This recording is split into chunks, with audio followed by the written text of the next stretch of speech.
Hi, everybody. I'm Steve Bennet. Joseph Rosa is the director and CEO of the Fry Art Museum in Seattle, Washington. Previously, he served as director of the University of Michigan Museum of Art from 2010 to 2016. And prior to that, held curatorial department head positions at the Art Institute of Chicago, the San Francisco Museum of Modern Art, the Carnegie Museum of Art, and the National Building Museum. Joe is a noted scholar on architect Albert Frey and architectural photographer Julius Schulman. He is also the author of 17 books and has curated more than 50 exhibitions. His current research addresses the representation of modern and contemporary architecture through photography, film, and the design arts. Joe has been a visiting scholar at the Getty Center for the History of Art and the Humanities, and a recipient of grants from the National Endowment for the Arts and the Graham Foundation for Advanced Studies in the Fine Arts. He also served as a juror for the Pew Trust, American Institute of Architects, and the National Endowment for the Arts. Joe Rosa, welcome. Thank you, Stephen. It's fun to be with you. I wish we could be together in Chicago, but this will do. This is good. It's good to see you. Well, it's good to see you as well. I hope the weather in Seattle is tolerable in January. I understand that you've had some snow, which is unusual, is it not? Real snow. You know, in Seattle, you'll get snow, but it'll just be a light dusting, a few inches. But luckily, I spent 5 years in Chicago, so I grew up in New York. But we recently had like 9 inches of snow near my house. Everything was closed down. The ski slopes, they can't even handle people coming. So it's interesting. I think we had one of the hottest days this summer, and one of the largest volumes of snow to come in. So living in a hilly community is challenging, and they don't salt the roads. They brine theroads, which is a cooking technique. I think it's best in the kitchen. So. Well, as a former Chicagoan, and I spent a lot of time there. All I can say is Chicago knows how to remove snow for the most part. And I suppose that's not so true for a place like Seattle that's not used to it. It's not in the vocabulary yet or in the economy. So we might see some changes. Well, with God's help, let's hope that global warming and climate change don't make snow a common idiom for our friends in Seattle. Yeah, for uncommon locations. Yeah. So you currently serve as Director and Chief Executive Officer of the Fry Art Museum in Seattle, a position you've held since 2016. Can you tell us about the Fry and give us some insight into the museum and your vision for it? Sure. You know, the museum is a unique gem. So it was established back in 1952, and many museums really start from one collecting couple or a variety of them who get together and create a positive to give back to the community. So here it was Charles and Emma Fry, no relation to Albert Frey, just spelled incorrectly, let's say. They were Americans who moved here from Iowa and were part of the, raising cattle and having a meatpacking business. And they loved art. And like many couples that come into art, or partnerships, it might be later in their relationship, and started acquiring works that they liked and filled their home with it. They even had it hanging in their offices. So, and actually there's a lot of paintings in the found collection that depict animals in the landscape because they had a slaughterhouse. So loved art, and even built an addition onto their home, which is in First Hill, was in First Hill where the museum is now. And when I think Emma passed away in 1934 and Charles in 1940, and in his estate, it was to create a trust for the collection, the founding collection, and make it free for the people of Seattle. So what's really lovely within that kind of generosity in establishing this, and it was his lawyer who helped establish the museum once he passed, the museum cannot charge people to come in. So it's very kind of insightful for an entrepreneur to be thinking, we want this collection to be accessible to the public, art for anybody, and share that and building that into the trust. So we are a free art museum. We're not allowed to charge. And I think that is wonderful because it really shows we have a civic responsibility. And it also means that our finances are constructed in such a manner where we're not relying on a third source of income to keep the place going. So as a museum being established, it's a very unique framework.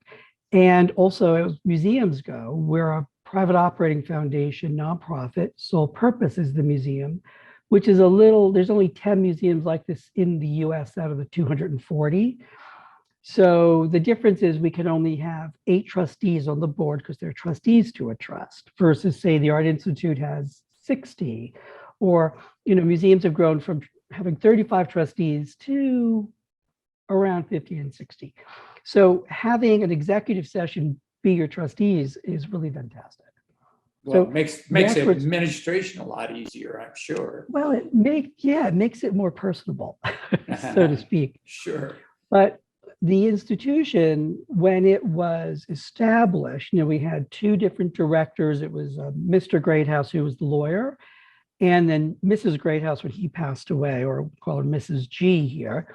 And then we had a director come along in 1994, who is the first museum professional, Richard West, who was a tried and true director of other art museums and really helped the museums and the trust kind of rethink itself to be more purposeful.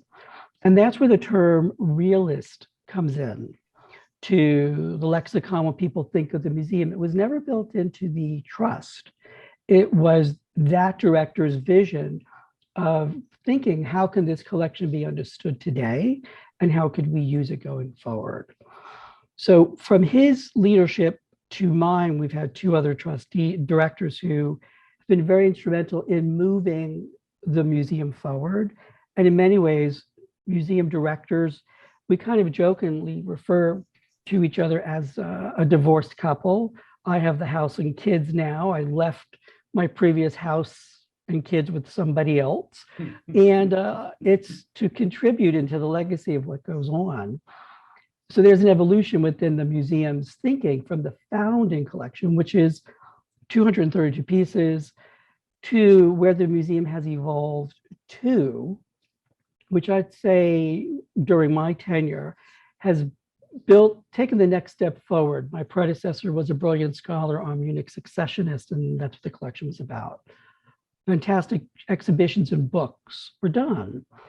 But now how can we be relevant post that to the audience of Seattle and the state of Washington?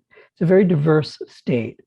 So from that kind of romper room lens, I've decided to rethink the Fries, going away from the gold frames, because I think there was this myth that they were very privileged. They were working class and they had a meat packing business. Nothing glamorous about it. And they were just a young collector, one of 3 in this city. The other couple helped create the Seattle Museum of Art. The other created the Henry. And this relatively young couple bought some wonderful things and some average. This is what a collector does. They move by their heart and they see what the world says later. So trying to kind of take that notion of optimism and relevance to our community then as now. So our objective is to showcase progressive thinking, artists that are allowing us to rethink what we think of art and our world, and bring it to our public. So in many ways, that's how we've taken the historical relevance and being purposeful within the mission and vision today in showcasing people like Christina Quarles, or a variety of other artists, and bringing it to our community, as well as showcasing some fantastically talented artists we have in the state of Washington. It's So I feel very fascinating. lucky. Does the founding documents or the Fry's bequest place any strictures on what you acquire or what you show or anything like that? It used to. So I guess using the metaphor of a house and family, let's just say when I got the house, it was renovated and the pipes were changed out. So I'm very lucky. I think it was after Richard Midge Bowman, who was a fantastic director, decided along with Robin Held, who was the chief curator then, to go into modify the trust. And what took place is what's called a TEDRA, and I think it stands for trust something else. Within the guidelines, it was very specific on showing these works. I even think how far apart they were and how often they were shown. What happened then, it became impossible to be relevant to the community that they cared about. So this component of the trust was augmented through the state of Washington and allowed the museum to always have the work on view or something on view, but not as prescriptive, and allow other voices of contemporary artists, other artists, to be shown for the community. So that really did free up the framework.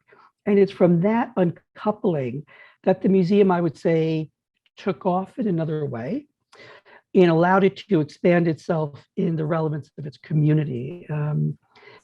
So that work was quite important. And then that allowed for when the third director came in, Joanne Bertie Dansker, the scholar, to hone it. But she was also doing work and shows on a lot of contemporary artists in Seattle, just like Robin Held was doing. So there's a legacy here of historical and contemporary, folding back to the purpose of being free to our public. So before we leave the Fry, it's a fascinating subject, and I'm sure we could talk hours about history and collectors as founders of museums, which has happened more than once. Oh, yes. Mostly collectors are all about their own collection. So when they found museums, they tend to spend a lot of time protecting their core holdings, which may or may not work. Collectors make mistakes too. So we could talk about that, but I'm interested in how things are working now in the environment of COVID. How has it altered your operating stance and your staffing and your programming? COVID seems to be omnipresent in the institutional art world. I'm wondering, how about you? I would say COVID has had an impact on the institution. I would say we were lucky that we didn't have to deal with one component of that, which was the gate. And that's when people pay to go into a museum, which many museums, that's probably about 30% of their operating budget. So we were lucky, one, in that arena, and two, our trustees are brilliant at managing the portfolio and growing it. So very lucky there. But I would say it was very difficult for our team because we really didn't know what was coming. So what had to happen within the operating of the organization is to slow down some of the shows that were coming up, renegotiate traveling shows, as well as with the artist, to when it could possibly work. But right away, we started working with senior management to look at a workflow that would work within the building. So for over a year now, people have been coming in, but only twice a week maybe, and staggering, so people are not necessarily near each other. If you're sharing an office with someone, we have a whole system in place there.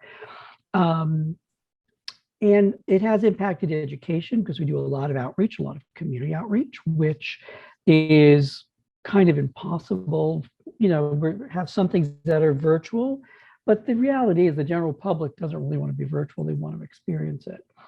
So we've been able to open shows. And what's been great there is I'm lucky to work with some of the best colleagues I've ever seen or had at a museum. So when our shows go up, everything is smooth and everyone is taken care of and doing all the precautions they need. And our exhibit schedule is back to full scale now. Anyone who comes in our museum, we're open, I think, 4 days a week, need to be vaccinated. And we went through the kind of limited to not being limited. And the response we got from our public was just fantastic. So, right now we're talking about some things. What does this mean? And just making sure my team and we started doing weekly Zooms, are taking care of themselves. The objective is they need to get an A in life first and then an A in their job. And we all need to learn how to manage, because the objective is a positive, but we can't wear ourselves out. So I think we've held up okay. There's a little fatigue, but it's coming along. Good to hear. Now, you were trained and your scholarly focus is as an architectural historian, and you've also been interested in the photography of architecture, which is one, I suppose your interest in architecture builds upon, or your interest in photography builds upon your interest in architecture. I'm interested in how an architectural historian adjusts themselves and undertakes the directorship of a museum that's primarily paintings and a collection of paintings. And I'm interested in how that transition worked for you. Oh, sure. So with my background, trained as an architect, then art history. And I think I've been lucky enough to work in the museum field. So there's only 4 museums that have collecting architecture departments. And I've been the head of 3 departments. So I've been raised by freestanding art museums, and I really like trustees and playing with the world of the arts. So what happens is when you have a field that is marginal to the collective, let's say an encyclopedic museum, you really need to be aware of the other departments and other histories that are taking place to contextualize the value that's going on. And especially in, say, architecture, a lot of amazing collectors have minimalist homes, but minimalist architecture is really no longer relevant. It's about digital computations and mutations and blobs. So, the field has evolved in a different manner. And sometimes when you're talking about design or architecture, the best thing to have for the general public, because I was a fan of, do I want to be a tenured professor? Although I was when I was at Michigan as the director of the art museum there, I really want to connect to the public because we need to educate people to be more visually literate and comfortable with what they like or not like. So museum culture has allowed me to understand more of contemporary art and historical art. And as trained as a historian, you really must know everything. And what's quite interesting is many colleagues who are critical writers might have been trained in 17th century Renaissance, right, or architecture, but their present practice is 20th century. It's really learning the skill set to analyze, pull apart, and evaluate. So, but I think my asset was I've always run departments and I've always run them well. And my team has always been a happy team and we never ran a deficit. So that's music to the trustee. That's music to the trustee's ears, I'm sure. Right. I remember having an interview for one of the positions I had as the director, the previous one. And I said something, I looked at the budget and I went, oh, okay, this makes sense. He said, really, you understand this? I'm like, yeah. Oh, fantastic.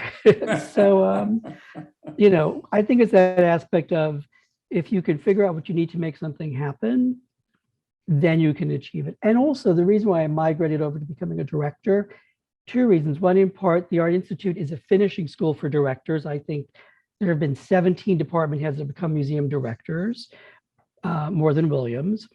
And I'm a huge fan of emerging talents in the arts and curatorial. And I really felt like I've had my opportunity. I wanted to give the opportunity to others.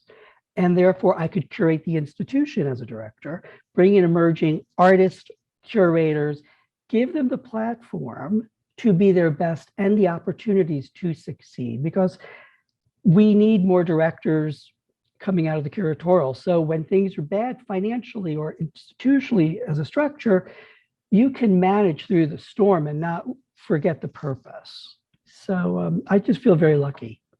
And I'm far more optimistic and excited about contemporary art, maybe than architecture, maybe because it's still something I love being a witness to versus a participant in pulling it together. Well, that's interesting. It's a fascinating thought, but there is still the possibility of an intersection between an architectural historian's interest and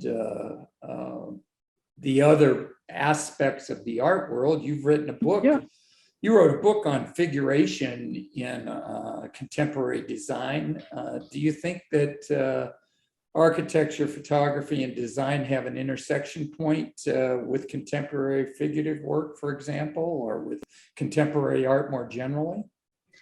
They absolutely do. And, in part, when I did that show in publication, Yale published the catalog, it grew out of asking questions. I was trained as an architect as a formalist, so I love minimalism. I love it. Give me a rectangular house, I'm just thrilled, but it's just, I was trained in that, but I knew it wasn't relevant anymore. And it was the question of how come so many things in the design world are figurative? Where is this coming from? Figurative was antithetical to anything considered modern, right? If you liked minimalist houses, you liked Agnes Martin. So where is this coming from? The reality is the art world had shifted by the 80s, where you have Schnabel, David Solly, all these people bringing figurative back to looking for the status figurative had and realism pre-abstraction. So the art world had already shifted away from that.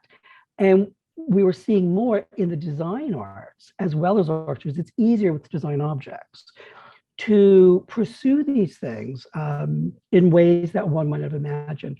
And one object we had on loan at the Art Institute, which was wonderful, it was a cyclone fence. When you see a job site, they're usually 10 feet long. And sure. But it was digitally weaved. It was a Dutch designer. So it looked like a chain link fence that became embroidered.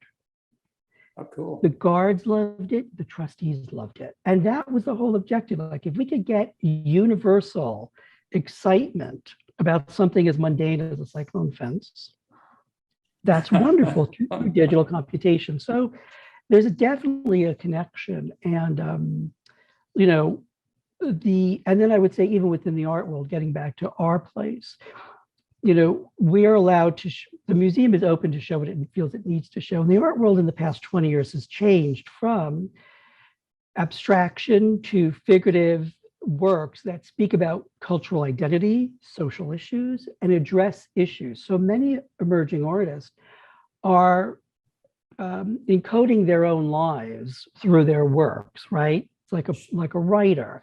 So it's not about beauty so much.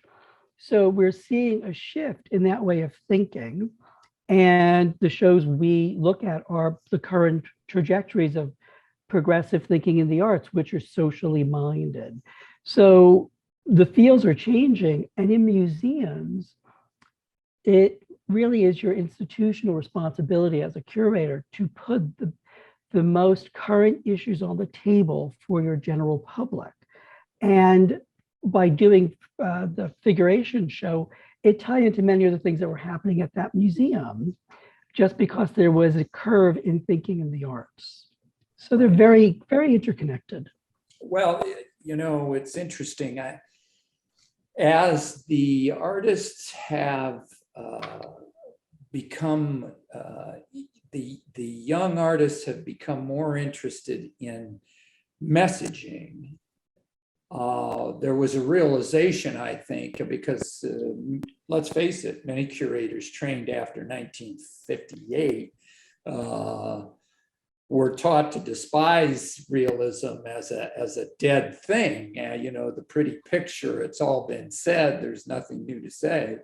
But then this new wave of artists, frankly, not in the 60s, but now in the 80s and 90s, stepped forward, and they realized that they couldn't send the messages they wanted if they stuck with abstraction, because it's too capable of misinterpretation or alternate interpretation. So you end up having to turn to realism if you want to send messages, sociocultural messages. Right. Well, and also with the museum culture, if we go back to the 80s, remember, buildings are very off-putting to people. The Beaux-Arts aesthetic was very frightful, and museums are trying to figure out how to not be institutionally heavy by their presence in the community. And, when you want to bring the community into your buildings, people need to see themselves and see issues that are going on. And in that aspect of simple depiction, whether it is realism or figuration, to see themselves. The other thing that comes up, to get away from that earlier model of art history and painting and quality, is lack of skill set. I remember one trustee saying to me somewhere, "Oh my God, that looks so amateur." I'm like, yeah, this artist is a jack of all trades and a master of none. They do video, painting. And it's not about the perfection of the medium, it's about the expression of the medium.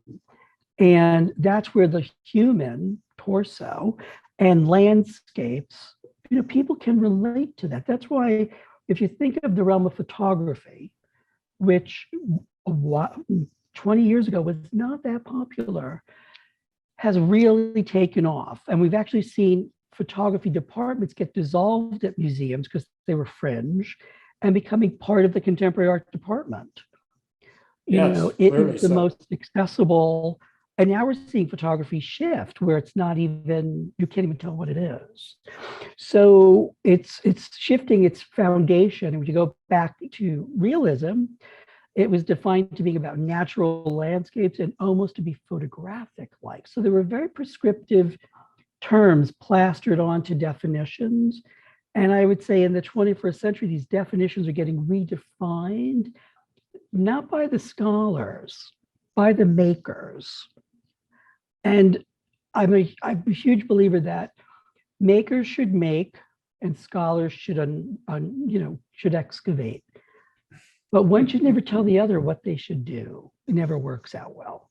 It ends up being a mess. Doesn't it? I share with you that view. I think makers and scholars, they're sort of like politicians and journalists. They really need to be careful. They need to keep their distance from one another a little bit. They're good for dinner parties, but nothing else.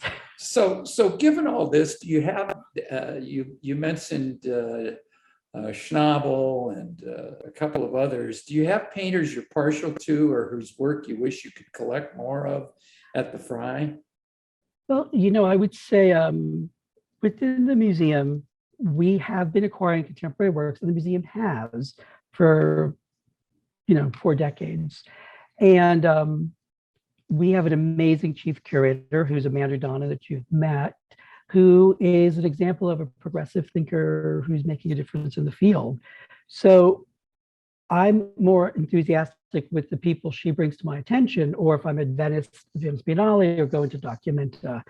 And some of the works are coming in. We are looking to bring in, when we feature an artist or do a solo show, ideally have them in the collection. So in 50 years from now, when someone looks back at the Fry, there will be a record in the holdings of the progressive thinkers we showcased.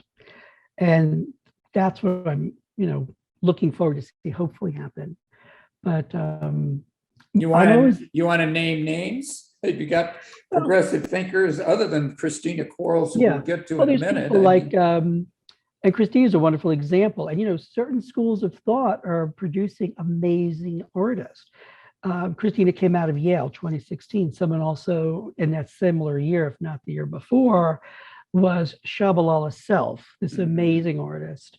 And we actually did the first solo show on her. And that was in part because Amanda noticed her work at the show at the Whitney called Trigger, which was a fantastic show. And, Shabalala has taken off, just like Christina Quarles. And would love to have her in the collection. And, what's so nice is when you meet these artists, it's an amazing generation. They are affable, intelligent, and very much in control of their work. So it's not the galleries. I mean, galleries are very important. I think Shaba's point is if someone's going to purchase one, they ideally want them to purchase one for themselves and one for a public institution. Sure. So, and these emerging artists are also having more say in who buys their work. This ties back to politically minded, that if they're not fans of what the collector makes their income from, they would opt out of being sold to them. Sure. Which is a completely different thing than we've seen in the past. So we're seeing the field shift in amazing ways. And so I'm kind of excited by the new generation we see coming forward. And we've been showing, I'd probably say, when I arrived, we did the first solo show on a female. And we've done a lot. We've even did the first Indigenous show on an Indigenous artist curated by an Indigenous curator. Mm-hmm. So just, making sure we're giving people the platform to express themselves as makers. And it's a transformative experience when you see them and hear them, get to know them. It's just, so collecting them, I wish we could, but it's having those relationships that just last forever. So. Indeed. For those of you just joining, my guest is Joseph Rosa, the director and CEO of the Fry Art Museum in Seattle, Washington. He's a well-known architectural historian as well as an important museum administrator. We're delighted to have you here. So one of the ways in which we've gotten to interact is through the work that Dr. Schmidt and I have been doing in trying to showcase contemporary painters, and we're working together with the Fry on the upcoming exhibition of the work of Christina Quarles. We think she has a really unique place in figuration. Her work lives somewhere between abstraction and reality. It has a surreal and magic quality to it as well. Can you give us some insight into how the Fry made the curatorial decision to bring the Christina Quarles show to Seattle? Sure. So, it's the museum world is a small world per se. So our chief curator, Amanda Donnan, always does an annual overview of the artists that, who's doing what that she thinks is interesting. And we would like to maybe bring in the collection or looking to do a show on. So it's kind of a wonderful thing for our collectors, the trustees, to learn more about this curvature taking place in the field. And she had actually presented Christina Quarles as someone she's very interested in. At a separate dimension, the director of the MCA of Chicago, Madeline Grinstein, her office reached out to me. So Madeline and I were curators together at the Carnegie Museum of Art and SF MoMA, because SF MoMA always hired from the Carnegie. It was like a finishing school that was very weird. So she's a very old friend and doing fantastic things there. She had said, we have this artist, we're doing this show, we'd like her to travel. Would you be interested? I'm like, oh, wow, I've just learned about her from Amanda. This is fantastic. So we agreed to take the show right away. And this was pre-COVID. So we agreed to take Christina when she was, on the rise. And now she's at a different scale. And COVID has delayed some of the shows 3 years. And we've just seen her career take off. and her life blossom, where she's just had a child with her wife and all these great things. I think she's even involved at MoCA on the board of that museum. And, so it was that relationships and curatorial interest and vision of my chief curator that allowed us to pursue it. So we're really thrilled. We're the only venue for it outside of Chicago.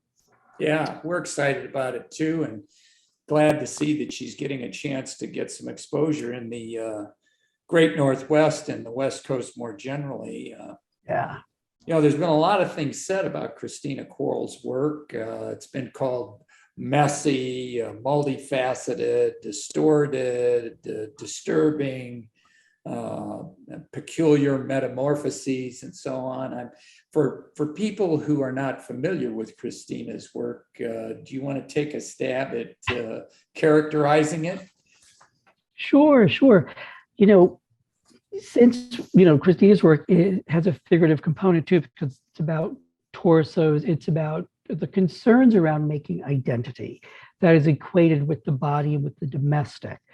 So instead of depicting it all in one piece, it's elements that are ambiguous, where it might be a limb or a torso merging with a domestic object.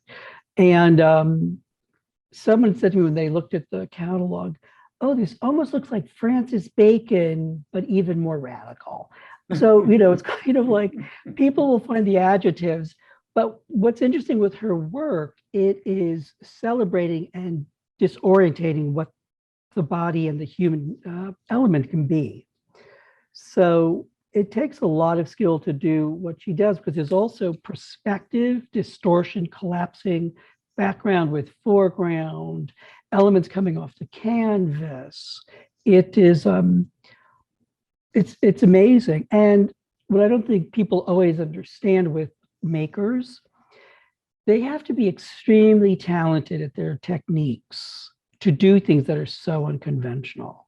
It was like when the Andy Warhol show happened at the Whitney, I remember someone saying, oh my God, he was such a good illustrator. That's why he could do what he did, because he had mastered those skills. Of course. So her canvases are really breathtaking. Yes, I think we had occasion to first confront the show when it was at the MCA in Chicago, and we were delighted. Realism is not dead; it's coming back. Mm-hmm. The opposition to realism that I think grew up at the time of abstract expressionism,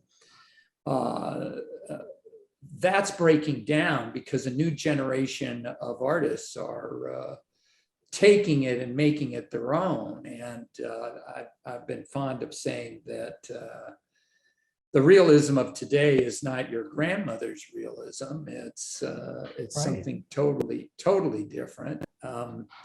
Do you want to take a stab at predicting where you think modern realism is headed? I would say I think it has, it's front and center. And I think we're going to see even more artists coming forward, pushing the envelopes in painting, photography, and video in subject matters that are disturbing, but but should be shown in those ways. So I think we're seeing a level of comfort, I guess, is what I'm trying to get to. When you think of the earlier 80s, when people were doing more figurative, somewhat realist work, they were like treading lightly into the ocean, right? Now we have a new generation that are bold, and also going back to abstraction. What took place within minimalism and abstraction, the female artists, Agnes Martin's one, but there's a whole lineup of them, Joe Barr. They were basically like, they left the field because it was mostly white men who owned it or had interest in them. It was a little bit disgusting. So what happened is you kind of have a field that became dominant for a mindset, which became synonymous with, IBM and skyscrapers and minimalism as a negative symbol in America. So now we're seeing people not just depicting, they are showcasing gender interest, trans issues, and being aggressive with it in a way of celebrating it. So this is what's really wonderful. We're allowing artists to express themselves, and let be what can be. And what's exciting about that is it raises some questions about how do you store these paintings, if there are components or if there's art versus other things. But all good institutions will figure out ways of the posterity of it. And I would say with where we are within our culture, these artists are ideal examples of where our culture is. And the loudness of what we need to do to be heard and seen, and make the difference as an artist and as a person in our society. So I think we're at a really exciting time. We're not at the end of a curve where, there's Kubler-Ross wrote The Shape of Time, which is a wonderful book, which is kind of about the cyclical evolution. And depending on where you're born in centuries, you could be at the beginning of inventiveness versus parasital to a cultural condition. And I think we're in a period of inventiveness that will become new standards for others to break. Well, it's now incumbent upon the museum infrastructure to embrace that and to bring it in and to be agents of expansion and change, right? Rather than the protectors of the dead hand of the past that rules from the grave, right? Right. And only show it once every 20 years because we're afraid of natural light. Museums are stewards of a collection, but it's making it relevant to the community at that moment. So back to corals for a minute. Do you intend to adopt the installation that the MCA in Chicago used, or are you going to do something different? I think ours will be something different. What most museums do when a show originates out of one institution, they will have it set up for a particular configuration at their location, but all spaces are not the same. So ours has been redesigned to work within our space to accommodate it. And I'm not sure if there's even been an adjustment in some of the works that are being shown. That also happens. So when a show does appear at another institution, it's a different experience. Yeah, it's going to be a different experience in Seattle. I'm sure you look at what a predecessor exhibitor does and you admire it or not, and then you go on and do whatever is appropriate for both your space and, I assume, your audience. Right. Well, and also there's aspects of security and, flowing through spaces and where security. It's an interesting mix of bringing it all together. And also when works are lent, lenders have requirements, and some lenders have different requirements than others. So you have to adhere to these different relationships to have it lent. So it can be complicated. It's kind of like a puzzle to figure out, but it always turns out wonderful at the end. Well, it's part of the fun of doing your job, I'm sure, right? You get to take the disparate demands of the collectors and the lenders and the institutions and the needs of your community and your own curatorial directions, and you get to shake those up in a bag and then pour them out, right?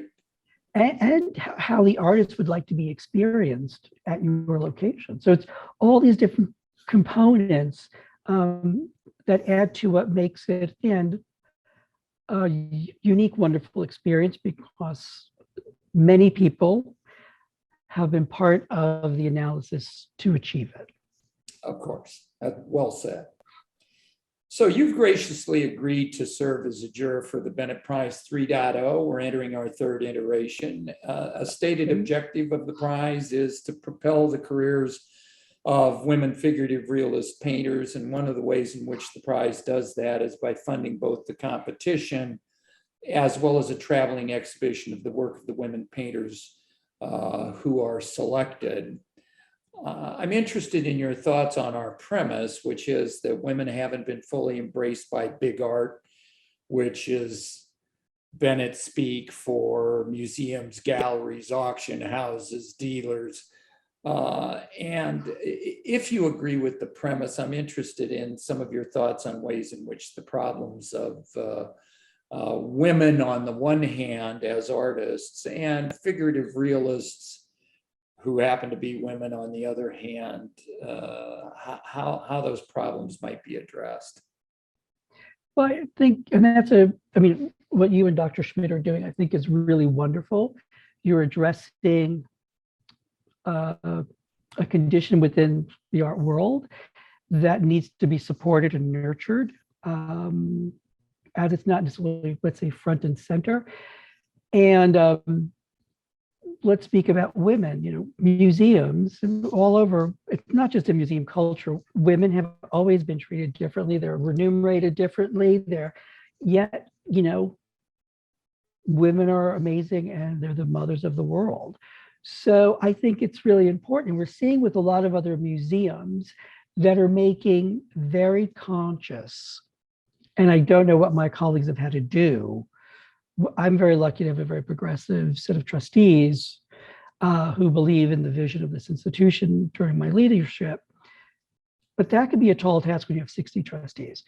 But there's some museums that make public proclamations of, we will be acquiring just women artists in the next 2 years. We're only showing people of diversity. And it's not to make up for lost time. It's to realize there is a plethora of talent that needs to be given the platform. And most people do know who they are. The art world isn't like they're hiding under a rock. Emerging talent is everywhere.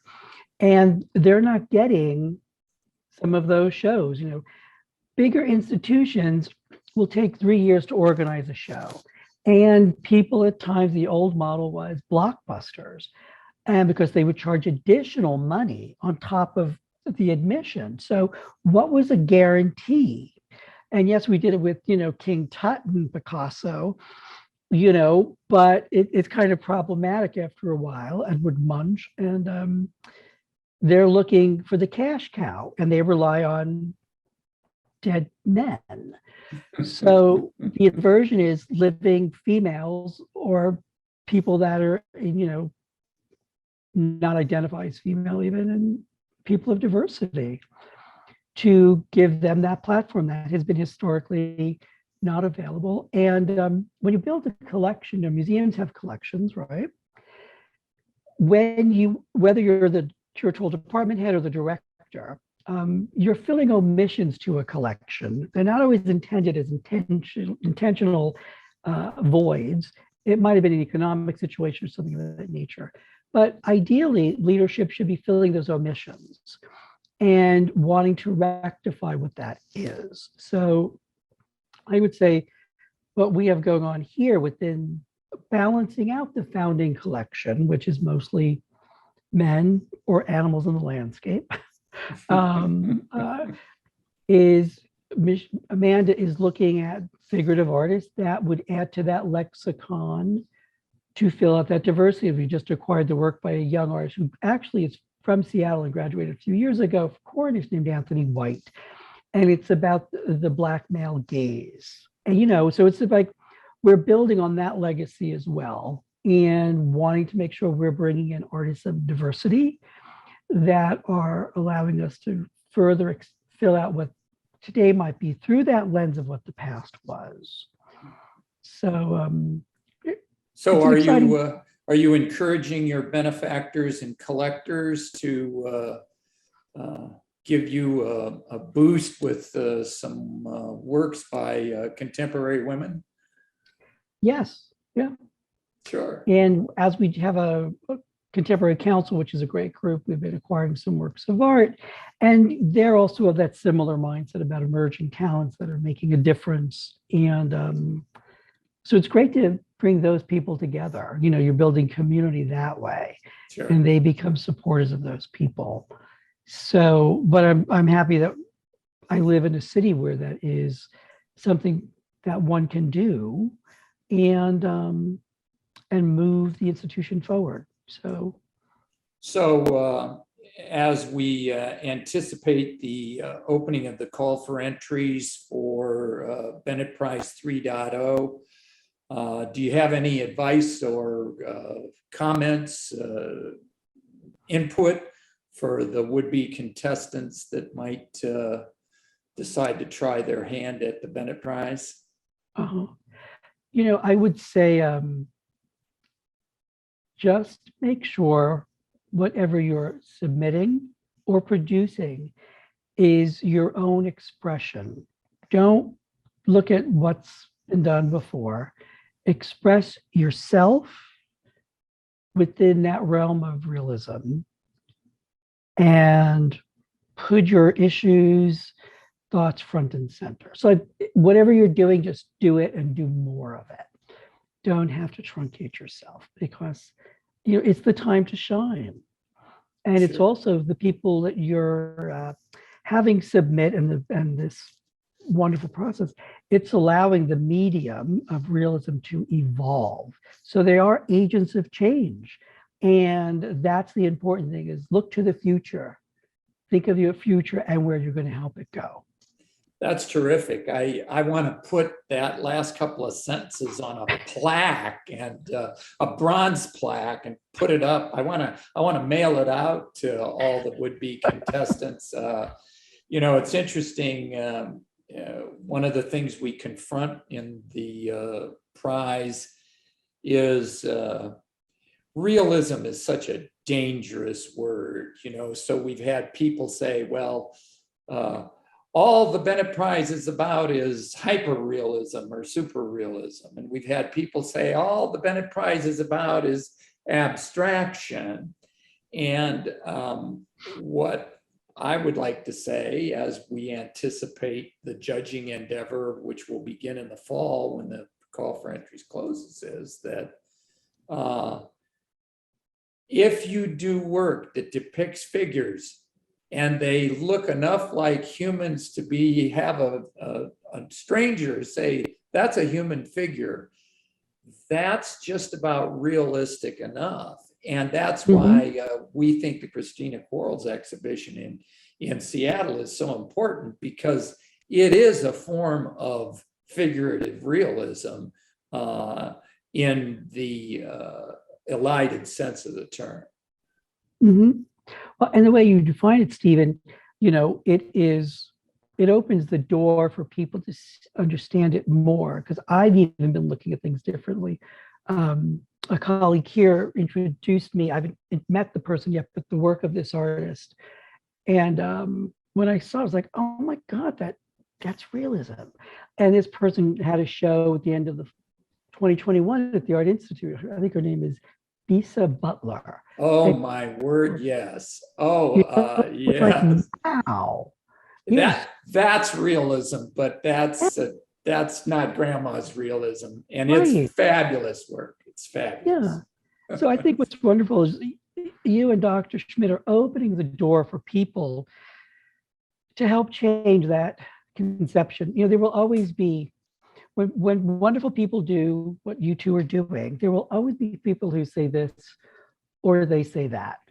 But the reality is, over time, this and that won't exist.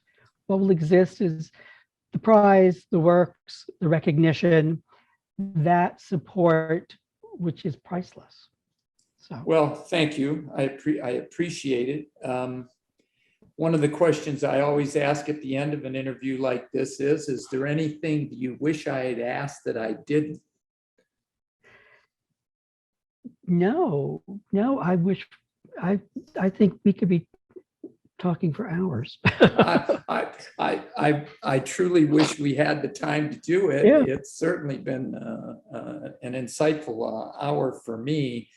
Let me thank you again. And let me also say, as we wrap up, that the doctor and I sincerely look forward to being with you at the opening at the Christina Quarles exhibition at the Fry in February. Let's put in a plug here for the opening. Your opening date is? I think it's February 12th, which is a Saturday, and it's open through June 5th. All right, I'm going to say that again in a minute, but yes, we're going to be with you on in February for the opening, and I very much look forward to working with you and judging the Bennet Prize as well. Well, Go ahead. and I want to also thank you both for supporting this exhibition to make it possible for us to have it here at the Fry and share it with our community. So can't thank you enough for your support and enthusiasm of the artist, and look forward to you both being here to celebrate the opening. And I'm honored to be part, on the jury for the next round for you. This is exciting. Oh, we're excited and we appreciate your help, and we're delighted to be supporters of the Fry. We like what you're doing. We think that it's easy as a supporter of figurative realism to be characterized as an evil agent of the past. But certainly our view is that figurative realism is a wonderful, vast thing that is being turned on its head every minute of every day now by a whole new generation of painters who aren't painting like Titian, but who have something equally as valuable to say. So we enjoy what we're doing. So we're looking forward to being with you. Well, it'll be a wonderful celebration. We look forward to it. Ladies and gentlemen, my guest has been Joe Rosa, the director and CEO of the Fry Art Museum in Seattle. With the support of Dr. Schmidt and me, the Fry is opening a one-woman exhibition of the work of Christina Quarles, an artist whose figural painting has been challenging and confounding viewers since she first began exhibiting in earnest following her MFA from Yale in 2016. The Fry's exhibition of Christina's work will run from February 12th to June 5th, 2022. In addition, Joe Rosa will be a juror for the third iteration of the Bennet Prize, the call for entries for which will open on April 18th of this year and close on October 7th. If you're able, please join us at the Fry, and if you're an eligible woman painter, please consider becoming a contestant for Bennet Prize 3.0. Thank you all for being with us.